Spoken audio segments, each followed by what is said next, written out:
Il y avait aussi beaucoup d'accidents, c'est malheureux à dire, mais moi j'ai vu beaucoup de camarades perdre leur vie, hein. J'en ai vu plusieurs. Hein. Hein, des suicidés aussi. Il y en a qui s'est jeté de 43 mètres à Thermicier, il s'est suicidé. Voilà. Et j'ai vu des gens brûlés vifs en dessous de la scierie. 3 personnes dans une tranchée qui ont été complètement brûlées, complètement. Il ne restait plus rien. C'est parce que la cornue avait débordé.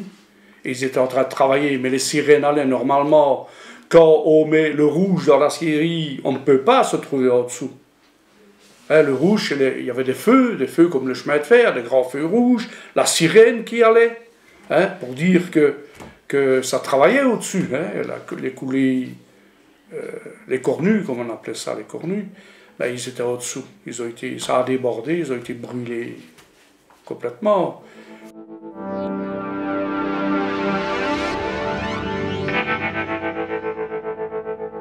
Bah ici j'ai perdu au niveau de l'ouïe, donc j'ai perdu beaucoup.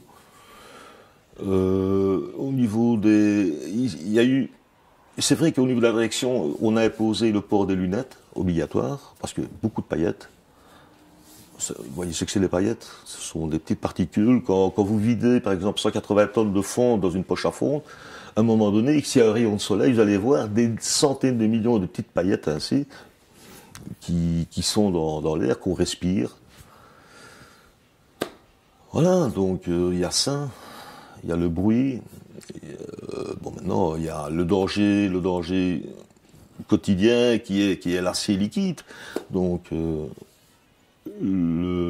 quand on coulait à la rigotière, le fait qu'il y avait un peu d'eau, il faut savoir que dans l'eau, il y a de l'hydrogène et de l'oxygène, comparé au carburant. Donc, quand vous mettez de l'acier dessus, c'est bim boum. Les enfournements un peu dangereux, on a eu des cas, il y a eu des cas qui ont été filmés aussi, où on a manqué de très peu aussi les blessés, mais enfin, on l'a échappé, mais des explosions énormes. On a eu beaucoup de grosses explosions.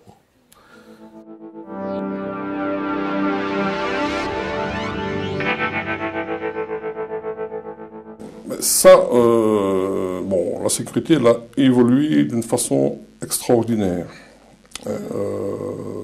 On peut penser, parce que je vais vous expliquer ça. Ben, oui, allez, moi, ma façon dont je suis rentré à l'usine la première fois, c'est vraiment de grand n'importe quoi. Après ça, on a eu le code du bien-être, on a eu des choses qui se sont passées quand même, où on a obligé les employeurs à faire des choses.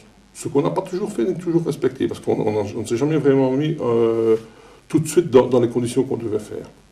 Mais les règlements, c'est des syndicats quand même qui ont amené ce genre de choses, et ils ont bien fait.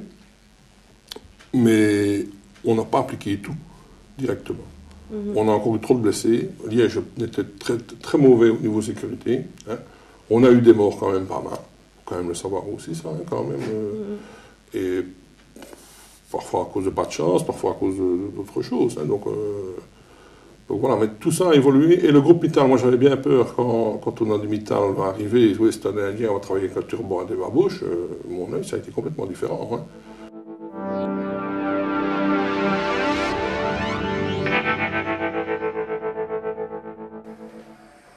C'est qu'il y a eu, comme dans l'automatisation, au point de vue technique, il y a eu une évolution importante également du climat social.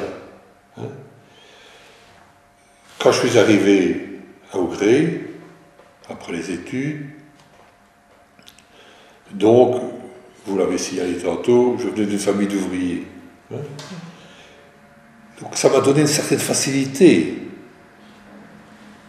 pour dialoguer avec le personnel. Par contre, il y avait, parmi les gens plus âgés que moi, les chefs de l'époque, beaucoup quand même de personnes qui sortaient d'un milieu favorisé, hein, certains.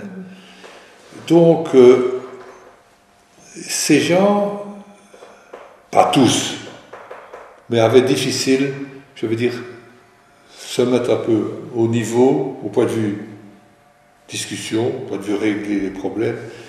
Je voyais, j'étais jeune, hein, j'avais 24-25 ans, et je sentais cette difficulté. Je sentais cette difficulté.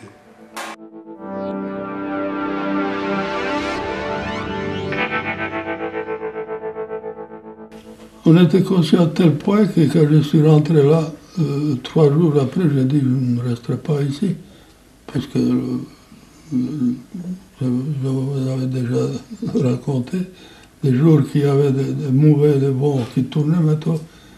À 3 mètres, vous voyez pas un homme à 3 mètres, tellement qu'il y avait des gaz et des poussières. Et puis l'odeur aussi. Hein. J'ai dit je ne resterai pas ici 3 jours, mais jour après jour, et quand on voyait les salaires, par exemple ceux qui faisaient 7,5, 4 qui n'étaient pas au four, avaient 5-6 000 francs de différence avec nous. On a quand même, jour après jour, on s'habituait pour finir. On rentre là, on ne sent même plus l'odeur que quelqu'un d'autre qui n'y est pas, ne sortira par exemple. Et c'est comme ça que, pour finir, on y reste. On y reste pour le salaire, spécialement pour le salaire. Hein, parce que au tournée de pause, on avait déjà 15% plus que tous les autres.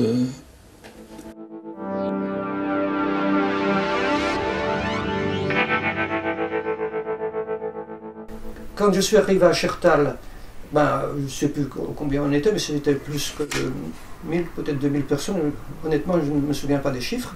Mais là, avec toutes ces modernisations dont je parle, indirectement, je contribuais à supprimer du personnel. Donc, enfin, c'est comme ça. Et alors, quelque chose qui revenait tout le temps dans la discussion, non pas avec les hommes que je devais commander, mais les hommes que je devais quelque part supprimer. On dit c'est impossible, tu n'y arriveras pas, ce que je fais à la main, c'est impossible de le faire d'une façon automatique. Donc ça, j'ai entendu ça toute ma carrière jusqu'à la fin.